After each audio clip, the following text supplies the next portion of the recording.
question for you. Do you have a phone? If you're watching this, answer probably yes. But you could be watching this on a computer, an iPad, or a Samsung smart fridge, if you own one of those obviously.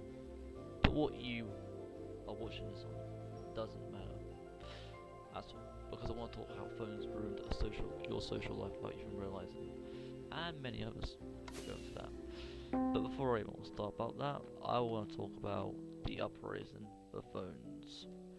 The first ever mobile phone was created on the 3rd of April in 1973 by a man named Martin Cooper.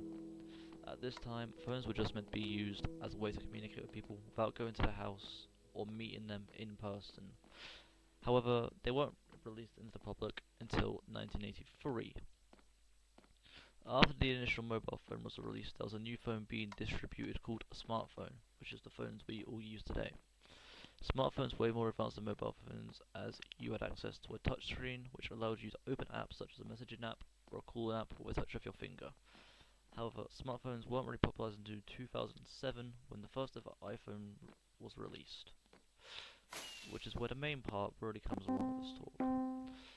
Now that we're into like the present day of from 1973 to 2007, phones are a central part of people's lives because they can fit in your pockets. Even I use my phone for things such as passwords and things. Okay, slight listener's note that I think would be funny to include in this video. While I was making this, I nearly lost my phone in my friend's car when I was going to college at some point. He found it, luckily, but I think it was just like kind of ironic how I was making a video about phones and I nearly lost mine. But yeah, back to the video, we go. So enjoy the rest of it, I guess. Bank now. But most people nowadays heavily rely on their phones for one reason or another.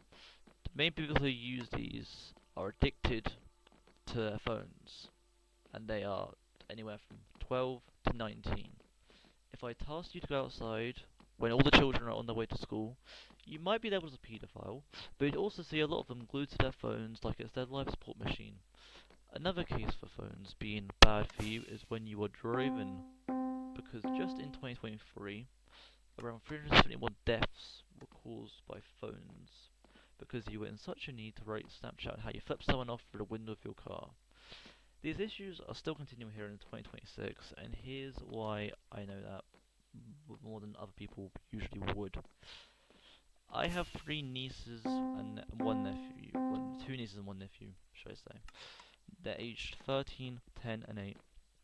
The 13-year-old's addicted to her phone with headphones as well, whereas the other two aren't addicted to their phones because they don't have one. But they are addicted to my Nintendo Switchers I replaced with a Switch 2 earlier this year. They didn't have it before. Nowadays, if you were to try and communicate with anyone who's either 12 or 19, or in the age ranges between that, you would most likely to approach and violently shake them to death, or if they are too busy interested in the newest TikTok trend, which could be a well diving challenge, or too busy looking at their celebrity crush they won't end up with. Adults are the same, but it's for different reasons. Adults are most likely just either texting or messaging people and aren't on their phones as much, but it can still affect their communication skills. I know I haven't done the best job, but the things you have watched in this video are kind of true, and even if it's not the best explained, I want to think that the reason you mainly watch this to the end is because of what I have playing in the background. Any sort of gameplay can have any younger people hooked onto what I'm talking about, where it tends to be boring a lot. But anyways, it was just a short explanation on why I think phones ruined your social life. If you want a more in-depth one, let me know, because I can easily make one. There's just something I want to throw together. And maybe like and subscribe on your way out, as I'd like 100 subscribers by the end of the month, because, I don't know, I just want it. But thanks for watching, and yeah, just bye for now, I guess.